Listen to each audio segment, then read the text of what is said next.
ఓం శ్రీ గురుభ్యో నమ. హరి ఓం. సభాభ్యాం సభాపతిభ్యశ్చ నమో నమ. పార్వతీ పరమేశ్వర సభకు నమస్కారం. శ్రీ స్కంద పురాణం అంతర్గతంగా రెండవదైన వైష్ణవ కాండము నుండి పురుషోత్తమ క్షేత్ర మహత్యం గురించి 16వ అధ్యాయం గురించి తెలుసుకోబోతున్నాం. జయముని ఎట్లా పలుకును. లోకమును హర్షించే నారదుడు రాజు యొక్క మంచి మనసును, యాగం చేటి అందిన శ్రద్ధను గమనించి మిక్కిలి ప్రీతితో ఎట్లా పలుకును. మంచివారు చేయే పనులు దేవతలు కూడా సాయపడతారు. ఇచ్చట నీకు బ్రహ్మం సాయం చేయటం దీనికి ఉదాహరణ. కనుకనే మనం శివుని వెలిసిన ప్రదేశం పోవుదము. రాక్షసులందరూ సంహరించేవాడు, అన్ని విఘ్నములు తొలగించేవాడగు నరసింహుని ముందుకి ప్రతిష్ఠించుతూ స్వామి అంతర్ధానము అయిను. కనుకనే ఈ నరసింహుని రూపం ప్రత్యక్షమైనది. ఇతడు సన్నిధిలో యాగం చేసిన అధికం ఫలితం లభించును. నీవు ముందు త్వరగా అచట ప్రసాదమును నిర్మింపుము. అచట నేను స్వరించనంతనే విశ్వకర్మ కుమారుడు వచ్చి పడమర ముఖంగా వెంటనే ఒక ప్రసాదాన్ని నిర్మించును. శివునికి దక్షిణంగా 100 ధనుసులతో దూరంలో ఒక పెద్ద గంధపు చెట్టు చాలా కాలం నుండి ఉన్నది. దానికి పడమరంగా ఉన్న ప్రదేశమునందు నీవు 1000 అశ్వమేధాలు చేయగలవు. నీవు అచ్చటకు వెళ్ళుము. నేను 5 దినములు ఇచ్చటనే ఉండి జ్యోతిరూపుడు అనంతుడు ఈ దివ్య నరసింహునికి ఆరాధించుతును. ప్రణములు, ఇంద్రియములు, మనసుతో కూడిన స్వామిని పూజయందు ప్రతిష్ఠించుదును. దీపము నుండి దీపం వెలిగించిన విధంగా సుందరంగా ఆకృతి కలిగిన రూపంతో స్థాపించుదును అని నారదుడు చెప్పగా రాజు గంధవ చెట్టు వద్దకు వెళ్ళును. అతడు చక్కగా నిర్మింపగలవాడు, శిల్పశాస్త్రం నందు నైపుణ్యం గలవాడు, నారదుని ఆజ్ఞపై వచ్చి ఉన్నవాడు అగు విశ్వకర్మ కుమారుడు చూసును. మానవ రూపంలో నిలిచిన సామగ్రిని దారమును ధరించిన నిలిచిన అతడు దేవాలయం నిర్మింపవలసిన రాజుకు చూసును. చేతులు జోడించి, ప్రభు, నేను శిల్పశాస్త్రం తెలిసిన వాడును. నీ కోరిక సుందరమైనది. నరసింహస్వామి ఆలయమును నిర్మించదును. రాజు కూడా నవ్వి అతడితో ఎట్లా ఆడిను. ఇంద్రదుమ్య మహారాజు ఎట్లా పలుకును. నీవు సామాన్యుడు వగు శిల్పివి కావు, నీవు విశ్వకర్మ పుత్రుడు అని నారదుడు చెప్పాడు. నిర్జితమైన ఈ అరణ్యమునందు ఇంతకు పూర్వం జనవాసమే లేదు. మానవుడి విడిచటకు వచ్చితుడేమి అనగా మన మధ్య సంబంధం ఏమి కారణం? నీవే దేవశిల్పివు, మిక్కిలి తేజస్సు గల విష్ణువును ఎల్లప్పుడూ ధ్యానించేవాడు, స్వామి ఆదేశమును పట్టించేవాడు. నిన్ను ఏమని తలుచుకును? అతడు నరసింహమూర్తిని మూర్తిగా తీసుకొని కొద్ది దినములు ఇచ్చటకు రాగలడు. కనుకని ఇప్పుడు పరమడ దిక్కులు తిరిగి ఉండినట్లుగా నారసింహునికి ప్రకారంలో తోరణంతో ప్రసాదింపు నిర్మింపుము. ఆ దేవశిల్పి యథావిధంగా పూజించి ప్రసాద నిర్మాణందు నియమించి రాళ్ళు తీసుకుని వచ్చుటకై పెక్కుమంది సేవకులను ఎక్కువ ధనమిచ్చి వినియోగించును. దేవశిల్పి యొక్క మహిమ వలన చాలా కాలమును గాని పూర్తి కాని ఆ ప్రసాదం కేవలం 4 దినములకే సిద్ధమైను. పిమ్మట ప్రభాత కాలం నిత్యకర్మను ముగించి పరిజనంతో కలిసి ప్రతిష్ఠ చేయుటకు కావలసిన సామగ్రిని తీసుకుని బయలుదేరును. నారదునికి రాకపై రాజు ఎదురుచూచుండగా శంఖములు, మృదంగములు, మధ్యల శబ్దములు వినిపించును. గీతమును, మంగళవాద్యం, గంటలు, ఏనుగుల శబ్దములు, జయ జయ ధ్వనులు ఆకాశనందు వినిపించును. ఆ శబ్దం వీరి ఇంద్రదమ్యుడు మొదలైన రాజులు, వేద పండితులు, బ్రాహ్మణులు, వేల కొలది వైష్ణవులు మిక్కిలి ఆశ్చర్యపొందరు. ఈ శబ్దములు ఏ ఆధారం లేనివి వినిపించుచున్నాయి, ఇది అద్భుతం అని తమలో తాము అనుకునిచుండగా దక్షిణం గాలి వీచును. ఆ గాలి సుగంధంతో కూడి 9 గుంపులతో జూంకారంతో కలిసి పుష్పవర్షం, ఆకాశగంగా, నీటి జల్లులతో కూడి ఉండును. వెనువెంటనే బ్రహ్మపుత్రుడైన నారదుడు తన తపోప్రభావం వలన సృష్టించిన చక్కని విమానం, దివ్య స్త్రీలు రత్న చామరకములు వీచినట్లుగా, మణిలు, రత్నములచే చేసిన బహువిధ అలంకరణలతో కూడినట్లు, దివ్యమైన మాలలు వస్త్రములు ధరించినట్లు, దివ్యమగు గంధం పూసుకున్నట్లు, అందమైనట్లు, విశ్వకర్మచే నిర్మింపబడిన ప్రాణప్రతిష్ఠను పొందినట్లు, కాంతి పుంజములతో విరజల్లుతున్నట్లు, ఆనందం ఇచ్చినట్లు నారసింహునికి అర్చ విగ్రహం తీసుకుని వచ్చటకు వచ్చును. ఆ మూర్తిని చూసి రాజు అనుచరులతో మిక్కిలి ఆనందించుదురు. అంతర్ధానమైన స్వామి నారదుడిచే తిరిగి ఉద్ధరింపబడినట్లుగా తలిచి సంతోషించిన మనసుతో మునిని ప్రశంసించారు. ఆ నారసింహుని ఆకృతి దగ్గర నుండి చూసి ఆ ప్రతిమను నమస్కరించారు. అప్పుడు రాజు లేచి మిక్కిలి ఆనందించి స్వామికి ప్రదక్షిణం చేసి శిరస్సు వంచి భూమిపై సాష్టాంగ నమస్కారం చేసును. రాజు ఆజ్ఞచే నారదుడు శ్రద్ధతో సంపదలతో కూడిన సామగ్రితో శుభలక్షణం గల ప్రసాదాన్ని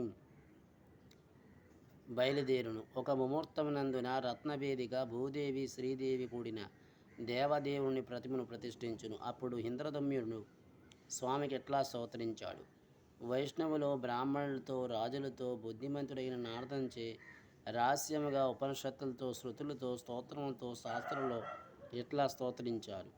ఇంద్రధమ్య మహారాజు పలుకులు: ఏకం అనేకం స్థూలం సూక్ష్మం అణువు వ్యామోహం కంటే అతిథం వామరూపం వ్యామకారం వ్యాపకం వామనంది నిలిచిన దివ్య వామనందిని వ్యాపించిన వామమే కోశములు గల బ్రహ్మకు కారణమైన ఓ స్వామి, దుఃఖమనే సముద్రం నుండి కాపాడము అనేక కోటి సూర్యుల స్థానమైన ఓ దివ్య సింహ, ఎల్లప్పుడూ దగ్గరైన ఎల్లప్పుడూ దూరమై ఉండేవాడా, దూరంగా కానీ దగ్గరగా కానీ లేనివాడా, తెలియవలసిన వాడువు తెలుసుకోగలిగిన వాడువు జ్ఞానంచే తెలియబడిన వాడువు మాయకు అతిథుడువు అనుమానం చే ఊహించిన సత్యం కానవాడు సమస్త వాదివు సమస్త కర్తవు సృష్టించేవాడువు కాపాడేవాడువు హరించేవాడువు విశ్వసాక్షివగు నీకు నమస్కారం. దుఃఖం నాశనం చేయటకు శక్తి గలవాడా, కారణం కానివాడా, సంశయములకు ముందుగా భేదించేవాడవు జ్యోతిస్వరూపుడు జ్ఞానస్వరూపుడు చతుర్వాదుల వ్యూహాత్మక రూపుడు సృష్టి కారణమగవాడా, నీ పాదకమల యందు ఎల్లప్పుడూ భక్తిని అనుగ్రహింపుము. మూలభూతమైన చతుర్విధ భక్తిని కలిగింపు. వేద పండితులచే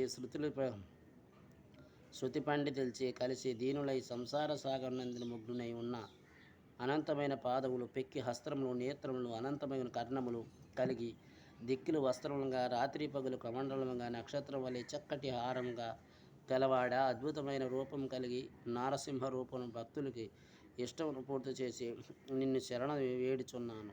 చివరగా ఎవరు పాదపద్మాల బ్రహ్మ యొక్క కిరీటమునందు రత్నముల కాంతిచే ప్రకాశించును, ఎవరో పాదకముల వద్ద పంచభౌతికమైన శిరస్సు వినయముతో వంగి నిలుచును, ఎవరి దివ్య పాదములు దేవతలు స్త్రీలు శిరసావంచి అట్టి స్వామికి నమస్కరించి అటువంటి దివ్య నారసింహునికి పాప సమూహులు నాశనం చేయనట్లు దయాసముద్రునికి పాదకములకు సంఘటనల చేత బ్రహ్మాండం అంతటా కూడా కుదిపేయుచున్న భయంకరమైన స్వామికి నమస్కారం. ప్రకాశించిన జూలును కదుపుట చేతను నాశనం చేసిన దట్టమగు పాపాసము కలిగిన భయంకరమైన అట్టి ఆశముచే 3 లోకాలు నింపివేసిన నారసింహునికి నమస్కారం. ఓ విష్ణుమూర్తి నమస్తే నమస్తే నమస్తే. అనాథుడువు దీనుడువగు నన్ను అనుగ్రహింపు. నిన్ను చరణవేడిన నాకు ఈ దేహబంధం సంసారం చెరచాల నుండి ముక్తిని కలిగింపు. ఈ అసమాధాలు చేసిన తర్వాత నీ యొక్క దివ్య రూపాన్ని చూసి భాగ్యం కలిగినట్లుగా అనుగ్రహింపు. ఈ యాగములు నిర్విఘ్నంగా నెరవేరినట్లుగా నీ సమీపాన్ని ఎల్లప్పుడూ నిలిచినట్లు యజ్ఞ యూసుడవైన నన్ను అనుగ్రహింపు. నిన్ను స్తోత్రించే వారి కోట్ల కొలది పాపలు నశించి ధర్మము అర్థము కామము అరిచేతచే ఉండను. నిన్ను శరణ కోరిన వారి మోక్షమును అర్హులు అవుదురు. ఈ విధంగా సంతోషంతో నిండిన మనస్సుతో రాజు స్వామిని స్తోత్రించి మరలా భూమిపై వాలి సాష్టాంగ దండ ప్రణాళాలు చేసును. జైమిని మహర్షి ఎట్లా పలుకును: ఇంద్రదుమ్మిని అనుగ్రహించుటకు సమస్త లోకములు హితమైన కలిగించుటకు పూర్వం బ్రహ్మచే నిర్మింపబడిన ఈ నరసింహ అచట ఉన్న శివునితో కలిసి దర్శించుకుని వారికి దేహబంధం కలగదు అనుట నుండి ఎట్ట సందేహం లేదు. ఈ దివ్య నరసింహమూర్తిని దేన్ని కోరి స్తోత్రములచే స్తోత్రించుదురో దానికి రెట్టింపు ఫలితాన్ని వారి సులభంగా పొందుదురు. అన్ని కోరికలు తీర్చి ఆ ప్రభు అతనికి ముక్తిని ప్రసాదించును.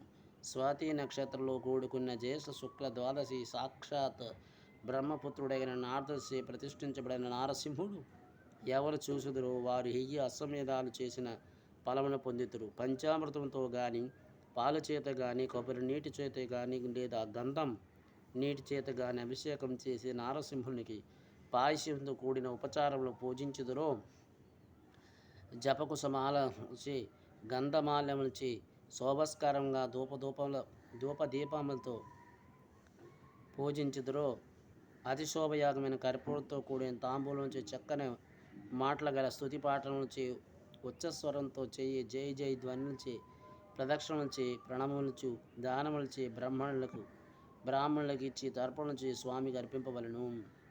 వైశాఖ మాసం చతుర్దశి దినమున శనివారం నాడు స్వాతి నక్షత్రయుక్తమైన ఉదయకాలమున నారసింహుని యొక్క ఆద్యావతారం. ఆ సమయానంద నారసింహునికి యథావిధంగా పూజించో వేల కోట్ల సంవత్సరాల నుండి చేసిన పాపములన్నీ కూడా నిప్పిచి గడ్డమై తగలబడి నట్లు నాశనమైపోవును.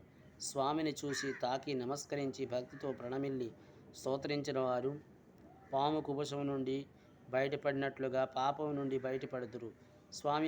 స్వామికి నమస్కరించిన వారికి వ్యాధులు శోకాదులు కలగవు.